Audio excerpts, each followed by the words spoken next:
Hello, wonderful viewers. Today, we're going to dive into a fun and educational topic that's perfect for kids learning the types of shapes using fruits and objects. First on our list, let's take a look at the banana. It's a great example of a curved shape.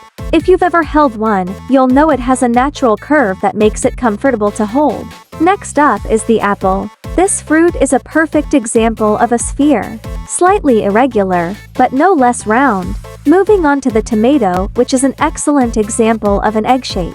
It might have some irregularities, but it still maintains its overall egg-like form. Now for the kiwi fruit, which is an excellent example of a conic shape. Its pointed end gives it this characteristic.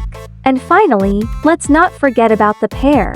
It's another great example of an egg shape with its smooth and rounded form. So there you have it, folks. A fun and engaging way to teach kids about shapes using everyday fruits and objects. I hope you found this helpful and enjoyable. If you did, please don't forget to like, share, and subscribe to our channel for more exciting content like this one. Thanks for watching.